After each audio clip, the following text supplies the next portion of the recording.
Hello students, welcome to ST knowledge hub. मैं गोपी कश्यप। आज हम देखेंगे कक्षा 9वीं गणित, जिसके अंतर्गत हम इकाई नंबर 1 का अध्याय नंबर 1 गणित के इतिहास के बारे में चर्चा कर रहे थे। पिछली कक्षाओं में हमने गुणा की वैदिक गणित के अंतर्गत एक न्यूनन पूर्वेण विधि एक न्यूनन विधि और एकाधिकन पूर्वेण विधि की बारे में हमने चर्चा की थी। उसी प्रकार हमारा गुणा की वैदिक गणित के अंतर्गत एक और विधि आते हैं जिसको हम निखिलम विधि के नाम से जानते हैं। तो आज हम ये जो गुणा की एक और विधि है निखिलम विधि, इसके बारे में हम चर्चा करेंगे। ये और ऐसी विधि है जिससे हम जो एकाधिकन न्यूनन इन विधियों से जिसका हम गुणा नहीं कर सकते उनका गुणा हम निखिलम विधि से कर सकते हैं। तो चलिए दोस्तों, आज हम देखते हैं निखिलम विधि के बारे में जानते हैं। तो देखो, पहले मैं आपको इसके जो कुछ नियम्स होते हैं, स्टेप्स होते हैं, इन जिस यूँ तो बोले इनकी जो बेसिक्स हैं उसके बारे में मैं आपको बताता हूँ। फिर हम आपके जो प्रश्नावली हैं 1.6 उसके प्रश्न को सॉल्व करेंगे और जानेंगे कि कैसे हम प्रश्नों को सॉल्व करते हैं। ठीक है, तो देखो देखो स्टूडेंट्स, इस विधि से तब गुणा करते हैं जब संख्याओं का आधार या उपाधार निकट होती है। अर्थात आप क्या समझ रहे हैं कि इस विधि का प्रयोग तब करेंगे जब जो दी गई संख्या हो, उस संख्या क्या हो, किसी भी संख्या के आधार या उपाधार के क्या होना चाहिए, निकट होना चाहिए। ठीक है, आप पहले सुनते जाइए और जब सब सुनने के बाद, समझने के बाद जब प्रश्नावली में जाएंगे तो आपको एहसास होगा कि हम बड़ी आसानी से प्रश्नों को सॉल्व कर ले रहे हैं। तो पहले मैंने आपको आधार उपाधार के बारे में बात किया, तो पहले मैं आपको ये बताता हूँ कि आधार क्या चीज़ होता है और उपाधार क्या चीज़ होता है। तो हम सरल शब्दों में आधार के बारे में समझेंगे। आधार कहें तो जितनी भी अंकों की सबसे छोटी संख्या होती है वह क्या कहलाती है, आधार कहलाती है। या ऐसा भी समझ सकते हैं, एक के साथ आप कितना भी शून्य लगाते जाएं राइट साइड, वह सब आधार के अंदर आएगा। जैसे एक लिख दें और एक शून्य लगा दें, 10 भी एक आधार है। एक 2 शून्य लिख दें, 100 ये भी एक आधार है। एक 3 शून्य लिख दें, 1000 ये भी एक आधार हुआ। और इसमें 4 शून्य लगा दें, ये भी एक आधार हुआ। इसी प्रकार एक के साथ आप जितना भी शून्य लगाएं वह सब किसके अंतर्गत आता है, आधार के अंतर्गत। और मैं आपको बात कर रहा था उपाधार के बारे में बता रहा था। ठीक है, तो देखो, आधार के बाद आता है आपका उपाधार। उपाधार मतलब आपने गिनती की संख्याएं देखी होगी, तो गिनती की संख्या कितनी होती है, तो यूं तो हम बोले तो गिनती की संख्याएं कितनी होती है हमारी, 10 होती है। लेकिन हम क्या करते हैं, शून्य को गिनती की संख्या में लेते हैं और उसको हम ले लिए यहाँ पर। ठीक है, तो शून्य को छोड़ देंगे और एक को भी ले लें, एक को छोड़ देंगे। बाकी जितने भी संख्या है, ठीक है, जैसे 2 3 4 5 6 7 8 ले जाकर 9 तक, तो इसमें अगर शून्य लगे इसके बाद तो वह उपाधार कहलाएगा। जैसे 2 और 0 तो ये उपाधार हुआ, 3 शून्य उपाधार हुआ। डैश जैसे ही चलते जाएंगे 90 तक, ये उपाधार हुआ। ठीक है, आगे हम चले जाएंगे 200, तो ये उपाधार, ये इसमें और संख्याएं आएगी इसके बीच में, 210 220 या सॉरी जी 200 110 120 130 ये सब आएगा। ये 300 ये सब उपाधार है, 400 उपाधार है। डैश डैश जैसे हम आगे जितना भी आगे बढ़ते जाएं, यह सब किसके अंतर्गत आता है, उपाधार के अंतर्गत आता है। ये जान ली। अब आधार और उपाधार जानने के बाद आप कुछ जब सॉल्व करेंगे तो सॉल्व करने कुछ स्टेप्स हैं, उस स्टेप्स को आप सरल भाषा में समझ ले यहाँ।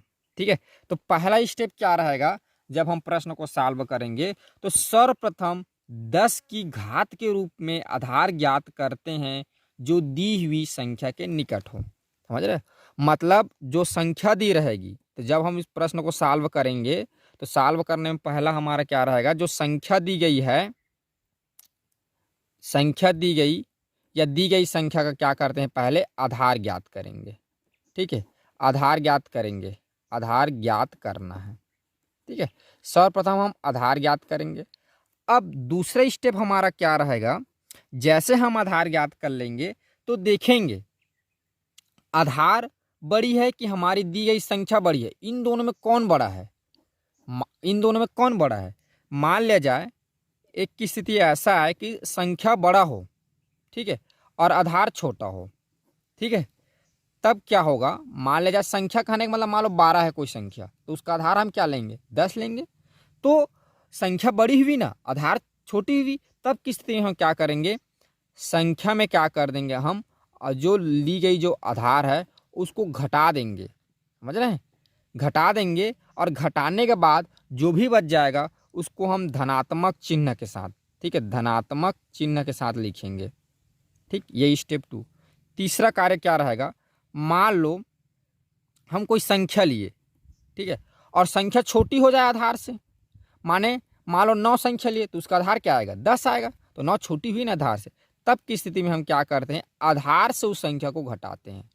आधार से क्या करेंगे, हम उस संख्या को घटाएंगे, और घटाने के बाद जो भी आएगा उसको ऋणात्मक चिन्ह देना है और ऋणात्मक चिन्ह के साथ लिखना है। ये स्टेप्स हैं। आप जब इसको आप जान जाएंगे ना तो आपके प्रश्नावली में आपको देखने की आवश्यकता नहीं, आप आँख मूंद के सॉल्व कर सकते हैं। इसलिए मैं आपको पहले बेसिक बता रहा हूँ कि हमें चलना कैसे है। तो बिल्कुल इसको बड़ी आसानी से देखिए। अगर संख्या बड़ी रहे तो संख्या में आधार को घटा देंगे और धनात्मक चिन्ह लेंगे। अगर संख्या छोटी रहे तो आधार में संख्या घटा देंगे और क्या करेंगे, हम ऋणात्मक चिन्ह लेंगे। ठीक है, यहाँ तक आपको समझ में आ गया, वेरी गुड। अब आगे चलते हैं, हम संख्या, आधार और उसके विचलन निकालना सीखते हैं। यहाँ पर कुछ एग्जाम्पल लेकर सीखते हैं हम, ठीक है। तो मैं इस यहाँ पर खंडों में बांट देता हूँ। मान लीजिए संख्या हो गया, अब इसका कैसे आधार लेंगे, यहाँ पर हम आधार लिखेंगे और यहाँ पर आप उसके विचलन बताएंगे चिन्हों के साथ, ठीक है। विचलन आप चिन्हों के साथ बताएंगे। यहाँ मैं चिन्ह लिख देता हूँ, चिन्हों के साथ आपको बताना है कि हम धनात्मक चिन्ह लेंगे कि ऋणात्मक चिन्ह लेंगे। मान लिया जाए आपकी संख्या क्या है, 12 है, ले ली हमने 12। तो बताइए 12 संख्या है तो इसका आधार क्या होगा। आधार का मतलब ये देखना है कि 12 के निकट ऐसी कौन सी संख्या है जो 10 के गुणांक में हो, माने 10 हो, 100 हो, 20 हो, 30 हो, जो भी हो, कौन सब पास में है। मान लो अगर 10 आया तो उसको आधार बोल देंगे और 20 आएगा तो उपआधार हो जाएगा हमारा। आपने ऊपर देखा तो 12 के निकटतम कौन सी संख्या है, 10, जो 10 के गुणांक में हो तो 10, तो 10 क्या होगा, आधार। अब बताएं इसका विचलन क्या आएगा। मैंने आपको यहाँ पर लिखा है, जब क्या हो, हमारी संख्या बड़ी हो और आधार छोटी हो तब क्या करते हैं, संख्या में आधार घटाएंगे धनात्मक। यहाँ पर देखिए आप, संख्या बड़ी है आधार छोटी है तो 10 में क्या करेंगे, सॉरी 12 में 10 को घटाए, कितना आ गया, 2, और चिन्ह हमारा क्या रहेगा, 10। वेरी गुड, आप मेरे को लगता है आप निपुण होते जा रहे हैं। ये आ गया 8, ठीक है। अब देखो इसका आधार क्या होगा, 10 का गुणांक वाला 5 संख्या क्या होगा, 10 ही आएगा। तो 8 का आधार क्या हो गया, 10। अब इसमें क्या करेंगे, अब इसमें देखो संख्या क्या है, यहाँ पर छोटी है, कौन बड़ा है, आधार। तो हम क्या करेंगे, आधार में संख्या घटा दे, कितना आ जाएगा, 2, लेकिन चिन्ह हमारा क्या रहेगा, ऋण 2। ठीक है, अब आगे चलते हैं। चलिए मैं 104 एक संख्या ले लिया तो इसका आधार क्या हो गया, 100, तो इसका विचलन क्या आ जाएगा, 4 आएगा। ओके, लेकिन धन आएगा कि ऋण, धन आएगा, क्यों, क्योंकि संख्या बड़ी है। वेरी गुड, आगे चलिए एक मैं एक और संख्या लेता हूँ 98, तो इसका आधार 100 ही होगा, क्या आएगा, विचलन ऋण 2। वेरी गुड, चलिए ये हो गया। इसी प्रकार हम क्या करते जाएंगे, और जितनी भी संख्या आती जाएगी, चाहे 1000 में है तो 1000 में उसके आधार लेंगे, जितने आएंगे उतने। इस प्रकार हम सॉल्व करते हैं, ठीक है। अब यहाँ पर एक आप नोट करके और लिख लीजिए आप अपने नोटबुक पर, यहाँ पर और एक बातें जान लीजिए, फिर हम आगे सॉल्व की ओर चलेंगे। नोट क्या, देखो इस विधि में हमें देखना है, इस विधि में आप लिखेंगे तो लिख लीजिए, इस विधि में उत्तर के, इसमें भी 2 भाग होते हैं ना, उत्तर के दाएं भाग, राइट भाग, दाएं भाग में उतने ही, ठीक है, उतने ही अंक रखते हैं जितने क्या हो, आधार में 0 हो, जितने आधार में 0, ऐसे कोष्टक में लिखना था जी, ये गड़बड़ कर दी, इसमें मत लगाइए कोष्टक, इसमें 0 लगाना, 0 होते हैं। ठीक है, मैंने क्या बताया ये याद रखना, ये आगे आएगा इस विधि में यानी निखिलम विधि में उत्तर के दाएं भाग में उतने अंक रखते हैं जितने क्या हो, आधार में शून्य होते हैं। ठीक, आपने यहाँ तक जान लिया। मेरे हिसाब से आप इसके जो स्टेप्स हैं और जो बेसिक पॉइंट है उसमें आप निपुण हो गए हैं। अब चलिए हम आपके प्रश्नावली या एक्सरसाइज 1.6 से प्रश्नों को सॉल्व करने की कोशिश करते हैं। ठीक है, आपके प्रश्नावली से प्रश्न क्रमांक 4 को लिया हूँ मैंने। इसमें क्या है, 98 गुणा हमें 4 करना है। तो ये हमारा प्रश्न है, तो इसको सॉल्व करने का हम लिख देंगे ऐसे सॉल्व। और इसको देखो, इसको सॉल्व करने के लिए हम इसको 2 भागों में यहाँ पर बांटना है ना, निखिलम विधि में। आप याद रखेंगे, एक भाग हमें लेना है संख्या और थोड़ी सी दूर में इसको लिख देना है विचलन, क्योंकि हमें इसका विचलन से इसको सॉल्व करना है ना।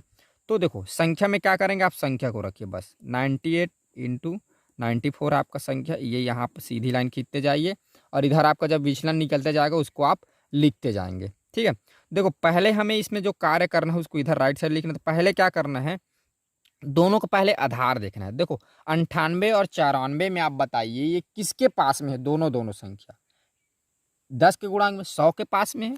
तो दोनों संख्याओं का आधार क्या हो जाएगा, 100 हो जाएगा। यहाँ आप लिखेंगे दोनों संख्याओं का आधार 100 है। ठीक है, दोनों संख्याओं का आधार क्या होगा, 100 हो गया पहला। अब दूसरा हमारा काम क्या रहेगा, इस आधार में देखो यहाँ ये संख्या छोटी है तो आधार में इस संख्या को घटाना। ठीक है, तो यहाँ पर लिखेंगे 98 का आधार 100 से विचलन। बताइए विचलन क्या होगा, विचलन ऋण 2 होगा। ये तो 2 होगा फिक्स होगा, लेकिन क्या आएगा, ऋण में आएगा। ठीक है, तो विचलन ऋण 2 है, यहाँ पर लिख दीजिए। तीसरा 94 का आप निकाल लीजिए आधार 100 से विचलन। ठीक है, तो इसका विचलन क्या आ जाएगा, ये देखो 100 से, भैया संख्या छोटी है तो 100 से इसको घटाएंगे और ऋण में लिखेंगे। आपने पहले देख लो, तो ये क्या आ जाएगा, ऋण 6 आ गया विचलन। ठीक है, अब इतना निकालने के बाद हम क्या करेंगे, अब यहाँ पर जो विचलन आया है इसको आपको लिखना है, ये ऋण 2, ये आ गया ऋण 6 या ऋण 6 बोल सकते हैं या -6, जो भी आपको बोलना रहे। ठीक है, अब देखो चौथा हमें क्या करना है, यहाँ उत्तर का, अब देखो अब 2 भागों में बांट लेंगे उत्तर को हम, ये लेफ्ट, ये राइट, ये बायां वाला भाग और ये दायां वाला भाग। तो इसको जब सॉल्व करते हैं तो पहले हम राइट भागों का मान पहले निकालते हैं। ठीक है, दायां भाग का इसमें पहले निकालेंगे। हम अभी तक एक न्यूनन में क्या करते थे, बायां का पहले निकालते थे, यहाँ पर हम दायां भाग का पहले सॉल्व करेंगे। ठीक है, तो उत्तर का यहाँ पर लिखेंगे दायां भाग। ठीक है, उत्तर का दायां भाग में क्या करना है, हमें विचलनों को गुणा कर देना है, विचलनों का गुणा। ठीक है, विचलनों का गुणा। तो देखेंगे यहाँ पर विचलन क्या क्या है, यहाँ पर आपका विचलन है ये ऋण 2 हो गया, अब ये ऋण 6 हो गया। तो दोनों को गुणा कर देंगे तो देखो 6 दूनी क्या होता है 12, और ऋण ऋण क्या हो जाएगा, धन हो जाएगा। तो आपको उत्तर क्या आ जाएगा, धन 12 आएगा। तो यहाँ पर आप डायरेक्ट लिख दीजिए 12। ठीक है, अब यहीं पर आप थोड़ा सा ध्यान देंगे, मैं आपको पॉइंट लिखवा था रेड पेन में कि जो उत्तर का जो दायां भाग होगा उसमें उतने ही अंक रखेंगे जितने आधार में शून्य हो। तो देखो आधार में यहाँ कितना शून्य है, 2, तो इसलिए यहाँ पर हम कितने अंक रखेंगे, 2। तो ये फिक्स हो गया हमारा, ये सही है, इसमें कुछ नहीं करना है। अब आगे 5वां पॉइंट आपका चलते हैं, हम निकालते हैं उत्तर का, अब इधर वाले भाग को निकालते हैं बायां भाग, उत्तर का बायां भाग। देखो उत्तर की बायां भाग निकालने के लिए हम क्या करेंगे, यहाँ पर दो कार्य हमें करना है। ठीक है, क्या क्या, देखो प्रथम संख्या में जोड़ेंगे द्वितीय संख्या का विचलन, द्वितीय संख्या का विचलन। प्रथम संख्या में जोड़ देना है द्वितीय संख्या का विचलन, या तो द्वितीय संख्या को ले लेना है, द्वितीय संख्या में धन कर देना है प्रथम संख्या का विचलन, प्रथम संख्या का विचलन। दोनों में से एक कार्य करना है। ठीक है, तो आप यहाँ पर आपके स्क्रीन में दिख रहा है, आप देख पा रहे होंगे कि ये क्या है, हमारा संख्या है और ये क्या है, हमारा विचलन है। ये प्रथम संख्या हो गया, ये प्रथम विचलन, ये द्वितीय संख्या, ये द्वितीय विचलन। तो देखो क्या करना है हमको, प्रथम संख्या में द्वितीय विचलन को जोड़ देना है, इसको या इसको जोड़ दे, या तो द्वितीय संख्या में प्रथम विचलन को जोड़ दे, दोनों में से एक कर सकते हैं। तो मतलब 98 में क्या करें, आप देखो चिन्हों के साथ लेना है ना, लेकिन प्रथम संख्या तो द्वितीय विचलन, तो यह आ जाएगा ऋण 6, ठीक है। या तो द्वितीय संख्या ले लें 94, ठीक है, और प्रथम विचलन क्या हो गया आपका धन करके ऋण 2। अब देखो दोनों में से एक कार्य करना है, तो दोनों को आप सॉल्व करेंगे तो देखो 98 में क्या होगा, ये धन ऋण क्या हो जाएगा, ऋण ही हो जाएगा। तो आपका 98 में 6 घट जाएगा तो क्या आ जाएगा, 92 आ जाएगा 92। और ये भी क्या हो जाएगा, 94 में जब 2 घट जाएगा तो क्या आ जाएगा, 92 आ जाएगा। तो आपका उत्तर का जो बायां भाग है वो कितना आ गया, 92 आ गया, 92, ठीक है। तो यहाँ पर आप लिख देंगे 92। तो इस प्रकार जब 98 और 94 का गुणा करेंगे तो आपका उत्तर आ जाएगा 9212, ठीक है। तो इस प्रकार आप क्या कर सकते हैं, कोई भी दो संख्या का निखलन विधि से सॉल्व कर सकते हैं, ठीक है। अगर आपको मान लो एग्जाम में आप बैठे हैं और आपको लगता है कि मैंने गलत सॉल्व किया है, तो आप क्या करो, आप इसका सामान्य इंटू करके देख लो, अब आंसर चेक हो जाएगा, ठीक, उतना ही आएगा, आप चेक कर लीजिएगा। अब हम आगे चलते हैं, आगे आपके प्रश्नावली से एक प्रश्न उठाते हैं, प्रश्न 6 को लेता हूं मैं, ठीक है। प्रश्न क्रमांक 6, इसमें क्या है, ये 96 इंटू ये दिया है 107, हमें इसको सॉल्व करना है। तो सॉल्व करने के लिए हम यहाँ पर लिख देंगे सॉल्व, ठीक है। ये 96 इन सॉरी यहाँ पर दो जगह यहाँ बांटना रहता है पहले, ठीक है। सॉल्व करने के लिए एक संख्या लिखेंगे और विचलन लिखना रहता है इधर, ये तो संख्या क्या है हमारा 96 और ये 107। अब इसका विचलन ये हमने खंडों में बांट लिया।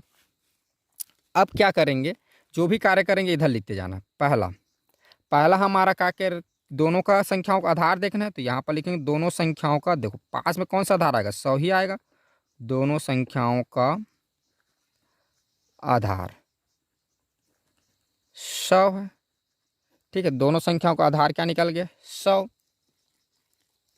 अब दूसरा कार्य देखो, दूसरा क्या करना है, 96 का आधार 100 से विचलन, 100 से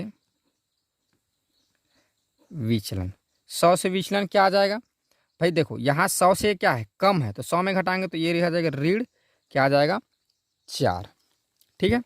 अब तीसरा 107 का आधार कितना है, 100 है, तो 100 से विचलन ले लेंगे तो ये आ जाएगा विचलन कितना आ जाएगा, ये देखो 7 ज़्यादा है तो 107 में क्या करेंगे, 100 को घटाएंगे तो क्या आ जाएगा धन 7, इसका विचलन। यहाँ पर इसके विचलनों को हम लिख देंगे, इसका विचलन आएगा ऋण 4, इसका विचलन आएगा धन 7। अब हमको उत्तर को 2 भागों में बांटना है, दायां भाग और बायां भाग, हमको दोनों भागों को क्या करना है, सॉल्व करना है। तो चौथा हम पहले चलते हैं, उत्तर के राइट भाग को पहले सॉल्व करते हैं, तो उत्तर का दायां भाग, ठीक है। तो दायां भाग के लिए आप बता सकते हैं क्या किया हमने, ऊपर क्या करना रहता है हमें, वेरी गुड, क्या करना रहता है, विचलनों का गुणा, विचलनों का गुणा। तो कर दीजिए विचलनों का गुणा। देखो यहाँ विचलन क्या है, ऋण 4 और एक विचलन क्या है धन 7। ये देखो तो पहले तो धन और ऋण क्या हो जाएगा, ऋण हो जाएगा, और 7 चौक क्या होगा 28 होगा, ठीक है। तो आपको मैं बता दूं कि हम कभी भी ऋण 28 को यहाँ से 28 और उसके ऊपर में क्या कर सकते हैं, बार के रूप में हम दर्शा सकते हैं, ठीक है। 28 और ऊपर की ओर में जो ऋण है उसको बार के रूप में लगा सकते हैं, 28 बार लिखेंगे। यहाँ पर देखो ऋण 28 आ रहा है तो यहाँ पर चिन्हों के साथ लिखना है ना, तो ऋण 28 ना लिख के हम क्या करेंगे, यहाँ पर ऋण बार के रूप में, क्योंकि इसको आगे और सॉल्व करेंगे ना, अभी आंसर आएगा उस टाइम। तो अभी हमने उत्तर का हमने दायां भाग निकाल लो, कितना आया, ऋण 28 आया है, ये जान लिए। अब हम क्या करेंगे, उत्तर का अब हम निकालते हैं बायां भाग, ठीक है। चलते हैं उत्तर का बायां भाग।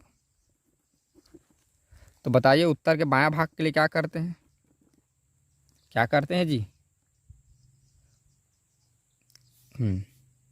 उत्तर के बायां भाग के लिए क्या करेंगे, संख्या को जोड़ेंगे, प्रथम संख्या का किसके साथ जोड़ेंगे, द्वितीय संख्या का विचलन, द्वितीय संख्या का विचलन, या क्या करते हैं, द्वितीय संख्या को लेते हैं, धन क्या करते हैं, प्रथम संख्या का विचलन, प्रथम संख्या का विचलन। ठीक है, तो देखो प्रथम संख्या हमारा क्या है, यहाँ पर आप देख पा रहे हैं ये क्या है 96, और प्रथम संख्या और द्वितीय विचलन क्या है, तो 96 में प्लस करेंगे प्लस 7 को, और देखो 107, ये हो गया 107। अब देखिए विचलन क्या है, ऋण 4, तो धन क्या हो जाएगा, ये ऋण 4। ठीक है, तो इसको सॉल्व कर देते हैं। तो इसको जब सॉल्व करेंगे तो ये क्या आ जाएगा हमारा, देखो 96 में जब 7 को जोड़ेंगे तो 103 हो जाएगा, और 107 में जब 4 घटाएंगे तो 103। तो यहाँ पर हमारा आ गया 103। उत्तर के जो बायां भाग को सॉल्व किए तो क्या आ गया 103। ठीक है, अब देखो यहाँ पर आप थोड़ी सी ध्यान देंगे, यहाँ पर हमको उत्तर निकालना है। ठीक है, तो उत्तर निकालने के लिए क्या करेंगे, यहाँ पर देखो 28 हमारा क्या है, 28 के ऊपर बार लगा है, यानी 28 क्या है, ऋण है। तो हम क्या करेंगे 103 लिखेंगे, और इधर कितनी संख्या यहाँ पर 2, तो हम क्या कर देंगे इसमें 2 शून्य कर देंगे, और इस 28 को इसके साथ घटाना है। क्या करना है, 103 हो गया, इधर दो संख्या है। जब देखो जब क्या रहे हमारा जो विचलन का, जब विचलन वाला जो पार्ट है उत्तर का मतलब जिसको बोल सकते हैं बायां भाग, वो ऋणात्मक में रहे या बार के रूप में रहे, तब की स्थिति हम क्या करेंगे, जो उत्तर का हमारा जो बायां भाग है उसको हम क्या कर देंगे 2 शून्य लिख दिए यहाँ पर, और ऋण क्या करेंगे दायां भाग को घटा देना है। ठीक है, उतनी संख्या में ले घटा देंगे। तो जब हम क्या करेंगे 10,300 में जब 28 को घटाएंगे तो ये आ जाएगा 10,272। ठीक है, तो यही हमारा क्या होगा, उत्तर होगा। उत्तर क्या होगा 10,272। तो याद रखेंगे जब ऋणात्मक रहे तब की स्थिति में हम क्या करते हैं, इस वाले संख्या के साथ ये वाले संख्या के साथ हमको यहाँ पर घटाना। ये कैसे आया, ये जो दी गई संख्या 103 कर लिया, और 2 संख्या इधर का 2 शून्य लगा लेंगे, और उसमें क्या कर देंगे घटा देंगे। 28 को जब घटाएंगे तब इतना आएगा 10,272। ठीक है, मान लो आप एग्जाम में हैं और आपको डाउट हो रहा है आंसर गलत है, तो आप क्या करो, इन दोनों का जैसे हम गुणा करते हैं समान वैसे गुणा करके देखें, आंसर सेम आएगा। ठीक है, तो आगे और प्रश्न लेते हैं आपके प्रश्नावली से। आपके प्रश्नावली से एक प्रश्न लिए है, एक दूसरा है 104 गुणा 102। ठीक है, अब देखते हैं इसको हम कैसे सॉल्व करते हैं। तो इसको सॉल्व करने के लिए लिख देंगे उत्तर। ठीक है, अब उत्तर करने के बाद यहाँ पर भी 2 भागों में बांटना है, ये एक संख्या वाला भाग और एक क्या करेंगे इधर विचलन वाला भाग। ठीक है, तो संख्या के स्थान पर संख्या वाला को लिख देंगे। ठीक है, तो ये है 104 गुणा 102। अब इधर अभी हम विचलन निकालेंगे तब विचलन को लिखेंगे। देखो, और जो भी कार्य करते हैं इसको स्टेप वाइज इधर राइट साइड लिखते जाएंगे। पहला क्या करना है, आधार। ठीक है, तो दोनों संख्याओं का आधार निकाल लो। तो दोनों संख्याओं का आधार क्या हो जाएगा, आधार बराबर 100। ठीक है, फिर अब आधार से क्या करेंगे विचलन। ठीक है, तो 104 का आधार 100 से विचलन, तो क्या हो जाएगा भाई, ये संख्या बड़ी है तो विचलन क्या आएगा धनात्मक, तो +4। ठीक है, अब तीसरा 102 का आधार 100 से विचलन, तो 102 में क्या कर देंगे 100 को घटा देंगे, कितना आ जाएगा ये -2। तो ये आ गया -4, ये आ गया आपका -2। अब क्या करना रहता है, इसके बाद हमें क्या करना रहता है, हमारा जो प्रश्न है इसको हम क्या कर लेंगे 2 भागों में बांट लेंगे। ठीक है, उत्तर का दायां भाग और उत्तर का बायां भाग। ये तो पहले चलते हम उत्तर के कौन से भाग को पहले सॉल्व करेंगे, गुड, कौन से भाग को, दायां भाग को। ठीक है, तो उत्तर का दायां भाग क्या करते हैं, उत्तर के दायां भाग के लिए वेरी गुड, क्या करते हैं जी, विचलनों का गुणा, विचलनों का गुणा कर दें। तो देखो विचलन क्या है, इधर +4 और एक विचलन क्या है +2, ये कर दे। देखो तो 4 दूनी कितना हो गया 8, कितना हो गया 8, तो मैंने लिख दिया 8।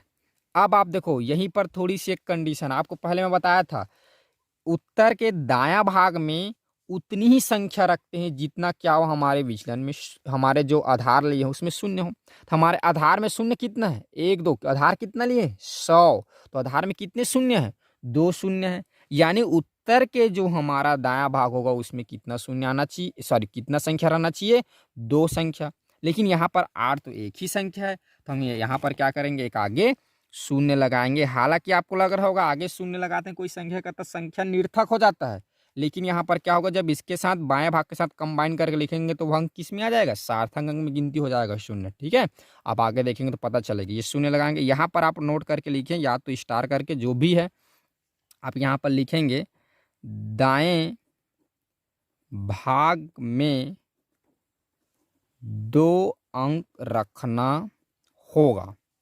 ठीक है, 2 अंक रखना होगा। क्यों 2 अंक रखना होगा आप बता दें। क्योंकि आधार में क्या है, क्योंकि आधार जो लिए हैं ये लिए हैं ऊपर में, क्योंकि ये लिए हैं ना आधार, क्योंकि आधार में 2 शून्य हैं। ठीक है, आधार में 2 शून्य हैं, अतः 8 के सामने एक शून्य संख्या रखना होगा। क्या करना होगा, शून्य संख्या रखना होगा। तो हमने रख दिया शून्य, मैंने रेड में लिखा है इसीलिए क्योंकि आपको पता चले। ठीक है, अब इसके बाद हमारा कार्य क्या रहता है, हमारा 5वां कार्य क्या रहेगा, उत्तर का बायां भाग ज्ञात करना। उत्तर का बायां भाग, उत्तर के बायां भाग के लिए क्या करते हैं, मैं इधर लिख देता हूँ, प्रथम संख्या। ठीक है, दोनों को मान एक ही आता है ना, प्रथम संख्या धन द्वितीय संख्या का विचलन। ठीक है, द्वितीय संख्या का विचलन, या क्या करेंगे, या द्वितीय संख्या लेते हैं, द्वितीय संख्या में धन क्या कर देंगे, प्रथम संख्या का विचलन, प्रथम संख्या का विचलन। दोनों में से एक कार्य करना, मैं आपको दोनों कार्य करके बता। देखो यहाँ पर प्रथम संख्या क्या है 104 है, और विचलन क्या है द्वितीय विचलन +2, और द्वितीय संख्या क्या है 102, और द्वितीय विचलन क्या है +4। तो क्या कर देंगे हम, 104 धन +2 और 102 धन +4। तो आप देखेंगे क्या आ गया, 106, ये क्या आ गया 106। ठीक है, तो हमारा उत्तर का बायां भाग आ गया 106, तो यहाँ लिख देंगे 106। ठीक है, तो अतः अब हमारा उत्तर निकल गया 10,608। ये हमारा आ गया आंसर। तो इसी प्रकार आप क्या कर सकते हैं, निखिलम विधि से कोई भी 2 अंक की 3 अंक की संख्याओं का आप गुणा कर सकते हैं। आगे आपके दी गई प्रश्नावली में और भी प्रश्न हैं, उसको आप प्रैक्टिस करिए, आप निपुणता हासिल कीजिए, ताकि आपको आगे चल के आपको गुणा करने में आसानी हो। बस आज के लिए हम इतना ही देखेंगे। Thank you dear students. अच्छे से मेहनत करिए, ज़रूर आप इसमें निपुणता हो जाएंगे, और मैं मानता हूँ आपको ज़रूर ही अच्छे अंक मिलेंगे।